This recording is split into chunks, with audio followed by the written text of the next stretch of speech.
अस्सलाम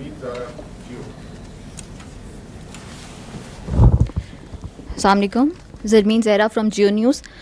पाकिस्तान में दहशतगर्दी पर काबू पाने के लिए हालिया अज़्म इस्तेहकाम के नाम से ऑपरेशन का ऐलान किया गया और माजी में देखा गया है कि दो अहम ऑपरेशंस राह निजात और ज़रब अज़्म जो है वो पाकिस्तान के अहम ऑपरेशंस हैं, मिलिट्री ऑपरेशंस, जिनमें भरपूर फ़ौजी ताकत का भी मुजाहरा किया गया है और साथ देखा गया कि उसमें लार्ज स्केल पर डिसप्लेसमेंट जो थी वो भी अब भी ये इससे मुवाजना किया जा रहा है ज़रब अज़्म का जो मुवाजना किया जा रहा है अज़्म इस्तेहकाम से। और ये एक सियासी तौर पर सियासी हलकों में भी ये राय पाई जा रही है कि क्या डिसप्लेसमेंट्स अब भी इस ऑपरेशन में भी होगी, इसकी नौयत क्या होगी, इस हवाले से थोड़ा सा बताइएगा। जी देखिए, ये I will take a little time on this क्योंकि इसके ऊपर काफ़ी कन्फ्यूजन है। This is a very fundamental question. ये जो अज़्म इस्तेहकाम क्या है, I will start by saying कि हमारा इस वक्त प्रॉब्लम ये है कि इंतहाई संजीदा इश्यूज़ को भी हम सियासत की भेंट चढ़ा रहे हैं और ये अज़्म इस्तेहकाम उसकी एक आपके सामने मिसाल है। Before I dwell into what is Azm Istehkam, मैं क्लियरली अपफ्रंट ये कहता हूँ, दोबारा ये कहूँगा क्योंकि हुकूमत भी पहले कह चुकी है कि अज़्म इस्तेहकाम एक हमागीर, एक मरबूत काउंटर टेररिज्म कैंपेन है and it is not a military operation पर से जिस तरह इसको प्रेजेंट किया जा रहा है। नो, इफ़ वी सी, जो मैंने पहले कहा कि कैसे एक संजीदा बात को भी सियासत की भेंट चढ़ाया जा रहा है, तो अज़्म इस्तेहकाम के ऊपर 22 जून को last month national apex committee का इजलास होता है प्राइम मिनिस्टर की ज़ेर सदारत में। उसके अंदर जो चीदा वफाकी वज़रा हैं, डिप्टी प्राइम मिनिस्टर हैं, वज़ीर दफ़ा हैं, इंफॉर्मेशन मिनिस्टर हैं, फाइनेंस, ये जो अपना इंटीरियर मिनिस्टर्स हैं, जो कंसर्न मिनिस्टर्स हैं, दे आर। उसके अंदर सारे सूबाई जो चीफ मिनिस्टर हैं मौजूद हैं, सारे सूबों के जो चीफ सेक्रेटरीज हैं वो भी मौजूद होते हैं, जो मुतल्लिका सर्विसेज चीफ सारे मौजूद हैं। Services chief are there, chief naval अपना आर्मी चीफ आर देयर, और उसके बाद जो कंसर्न्ड जितने सिविल हैं और मिलिट्री ऑफिशल्स हैं जो इन मामला से इंटेलिजेंस एजेंसीज वाले हैं, दे आर देयर। अब वो जब इजलास होता है तो उसके बाद उसका एक एलामिया जारी होता है। 22 जून को एलामिया जारी होता है। आप सारे चूँकि साफ़ी हैं, आपने यकीनन उस एलामिया को पढ़ा होगा। And then a confusion starts. I will just try कि मैं वो जो एलामिया है जो 22 जून को, अज़्म इस्तेहकाम पे जो डॉक्यूमेंट है तो वो तो ही डॉक्यूमेंट है ना।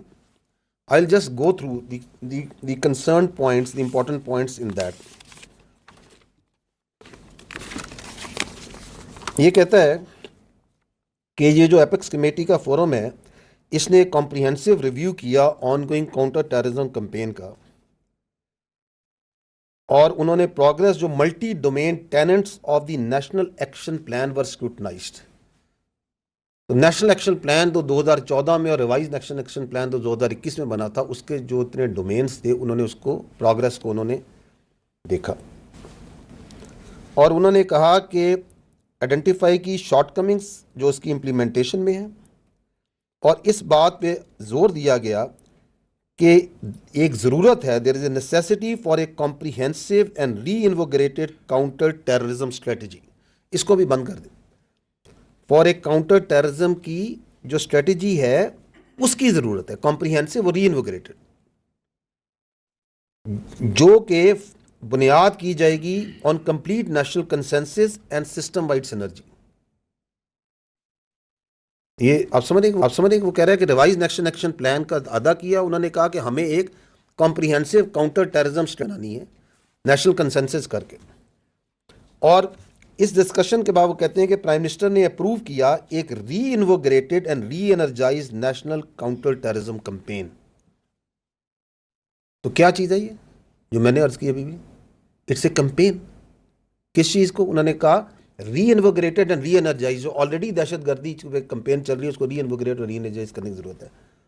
और उन्होंने कहा कि इसमें और इसके ज़रिए इस कैंपेन को हम ऑपरेशन अज़्म इस्तेहकाम से लॉन्च करेंगे, जिसमें कंसेंसस होगा, और ये जो अप्रूव हुई, it consensus of all stakeholders including the provinces symbolising the national resolve to eradicate extremism and terrorism from the country. आगे यही एलामिया कहता है अज़्म इस्तेहकाम क्या होगा? It will integrate and synergise multiple lines of efforts.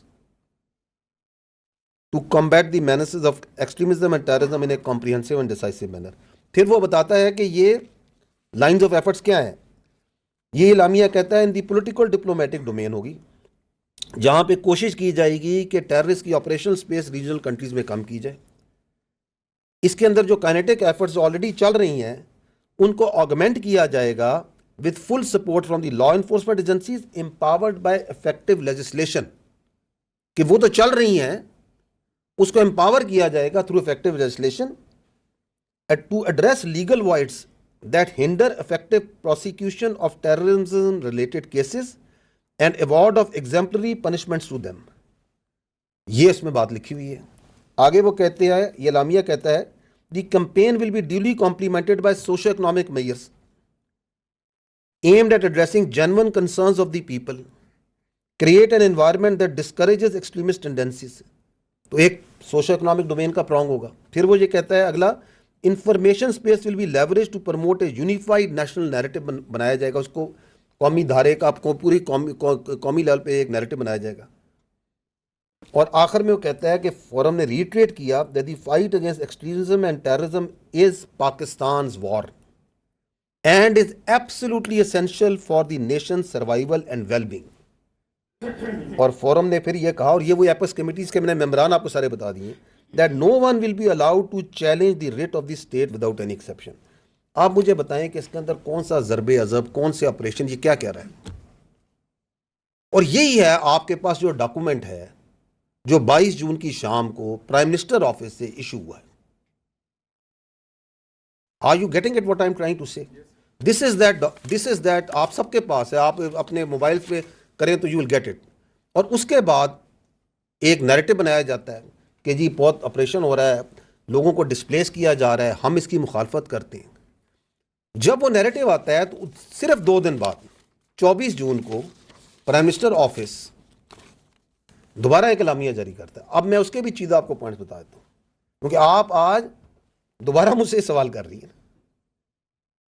तो जो मैंने कहा कि हमारा अलमिया ये है कि वी हम हर संजीदा से संजीदा, इस नेशनल सर्वाइवल का इशू है ये, हम उसको अभी मजाक बना देते हैं बिकॉज ऑफ आवर सियासत। ये देखिए 24 जून को क्या कहा गया, उन्होंने कहा जी recently announced vision for enduring stability name Azm Istehkam is being earnestly misunderstood and compared with earlier launch kinetic operation like Zarbe Azb and Rah Najat. यही बात ये दोबारा रिटर्न है, जहाँ ये नेट पे ही पड़ा हुआ है, अखबारों में भी आया। उन्होंने कहा ये गलत तरीके से इसको कंपेयर कर रहे हैं ज़रबे अज़ब, राह नजात, उन चीज़ों से। The previous kinetic operations were conducted to physically dislodge terrorists from their known location, which had become a no-go area, and compromise the writ of the state। क्योंकि उससे no-go areas थे जहाँ पे स्टेट की रिट नहीं थी, तो वो लार्ज स्केल मिलिट्री ऑपरेशंस किए गए और उसके लिए लोगों को निकाला गया। There are no such no-go areas in the country। ये लामिया कह रहा है कि नहीं है, क्योंकि ability of terrorist entities to carry out large scale organised operation side Pakistan were decisively degraded by earlier kinetic operations. Therefore no large scale military operation is being contemplated where displacement of population will be required. तो ये 24 जून को prime minister office has already issued this in writing. फिर आगे वो दोबारा बताता है Azm Istehkam is a multi domain multi agency whole of the system national vision for enduring stability in Pakistan. ताकि किसी ने अगर पिछला पढ़ के उसका अभी भी शक है तो उसका दोबारा पढ़ लो। ये it is meant to reinvigorate and reenergise the ongoing implementation of revise national action plan. आगे समझाने में कहा कि एक रिवाइज नेशनल एक्शन प्लान था, ये उसको रीइनविगरेट करना और री एनर्जाइज करना। It is nothing more nothing less which was initiated, और वो revised national plan was initiated after national consensus across the political spectrum. So this is what it is. Azm Istekam is aimed at energizing already in place intelligence based kinetic operations। जो मैंने आपको कहा इस साल भी 22,400 के करीब हम कर चुके हैं, उनको री एनर्जाइज करना है इंटेलिजेंस बेस्ड काइनेटिक ऑपरेशंस को। और दूसरा उसने कहा कि इसका मकसद है to root out the facilitation due to crime terror nexus. इसको मैं थोड़ा डिटेल में बात करूंगा, एक टेरर क्राइम नेक्सस को। कहा कि इसका जो एक मकसद, बड़ा अहम मकसद है, वो है टेरर का और क्राइम का, दहशतगर्दों का और क्रिमिनल माफिया का जो आपस में नेक्सस है उसको ब्रेक करना है, and rooting out violent extremism in the country to ensure an overall secure environment, जो जरूरी है secure environment for the economic development and prosperity of this country. और आखिर में कहा गया कि दिस ऑपरेशन, दिस कंपेन, जो विजन है, कंपेन है, it will include all political, diplomatic, legal and information prongs apart from already continuing operations by all law enforcement agencies. This should address all the misunderstandings as well as settle unnecessary debate on the subject. तो ये था 24 जून। मेरी अभी दरख्वास्त ये है कि मुझे बताएं कि ये दो डॉक्यूमेंट्स हैं रिटन फॉर्म में, and they are there in public domain, and still Azm Istehkam के ऊपर बहस, कन्फ्यूजन, उससे मतनाज़ा बनाना क्यों किया जा रहा है? It is simply because the stakes are very high. The stakes are very high. There is a very strong lobby जो चाहती है कि ये जो अगराज़ो मकासद हैं अज़्म इस्तेहकाम के, और ये वही अगराज़ो मकासद हैं जो कि रिवाइज नेशनल एक्शन प्लान की और नेशनल एक्शन प्लान के थे, ये ना पूरे हों। Now why they don't want it, उसके लिए आपको ये देखें कि ये रिवाइज नेशनल एक्शन प्लान क्या था। दिस इज, इसके 14 पॉइंट हैं। नेशनल एक्शन प्लान आपको याद होगा कि 2014 में जब वो सानिया पेश आए पीएस का, तो तमाम स्टेक होल्डर्स पॉलिटिकल बैठे, उन्होंने एक नेशनल एक्शन प्लान बनाया जिसके तकरीबन 21 पॉइंट थे, और दहशतगर्दी के खिलाफ जंग जो सी है बड़ी शिद्दत के साथ और बड़ी कोऑर्डिनेशन से लड़ी गई, और उसके असरात भी आपने देखे, पॉजिटिव इफेक्ट्स भी देखे। लास्ट जो गवर्नमेंट थी उसके अंदर प्राइम मिनिस्टर ने एपेक्स कमेटी में ये revise national action plan 14 point के ऊपर एग्रीमेंट हुआ, उसको कंडेंस किया गया, जिन चीज़ों को प्रोग्रेस को मॉनिटर किया गया, ये 14 पॉइंट को फोकस में रखना है, और इसमें भी पॉलिटिकल कंसेंसस है। और अज़्म इस्तेहकाम यही कह रहा है, मैंने आपके सामने पढ़ दिया कि इसको रीइन्विगोरेट और रीएनर्जाइज करना है। क्यों एक बहुत बड़ा माफिया, सियासी माफिया, गैर कानूनी माफिया हर जगह से खड़ा हो गया कि हमने ये काम नहीं होने देना, और उसका पहला चाल ये है कि वो चाहता है कि इसको मुतनाज़ बना दें ऑन झूठ, फेक आर्गूमेंट्स, वो इनके अंदर है। अगर आप ये देखें, अगला भी स्लाइड दिखा दें, ये हैं जी 14 पॉइंट। अगर आप इन 14 पॉइंट्स को देखें तो जो पॉइंट है which is related to the kinetics, वो तो बेहतरीन तरीके से हो रहा है। जो फौज की कानून नाफिज करने वाले अदारों की इंटेलिजेंस की जिम्मेदारी है, आपके सामने मैंने बताया कि इस साल में हमने 22,409 इंटेलिजेंस बेस्ड ऑपरेशंस किए, 137 हमारे अफसर और जवान शहीद हैं, 398 दहशतगर्दों को हम जहन्नम हासिल कर चुके हैं। रोजाना 22 ऑपरेशंस, तकरीबन 122 ऑपरेशंस, यही बताया ना आपको, 112 ऑपरेशंस हम रोजाना की बुनियाद पे कर रहे हैं, जिसको अगर देखा जाए तो 24 घंटे होते हैं, तो ये तकरीबन 5 या 4 से 5 ऑपरेशन हर घंटे में हम कर रहे हैं इंटेलिजेंस बेस्ड। तो क्या काइनेटिक्स में जो फौज ने, इंटेलिजेंस ने काम करना, उसमें कोई कमी हमने छोड़ी हुई है? Problem is there in the other points. मैं आपको इसका एक रन डाउन हल्का सा देता हूं, सो एज टू अंडरस्टैंड कि ये क्यों नहीं हो रहा, ये कहां खड़ा है, and why the people want कि ये ना हो।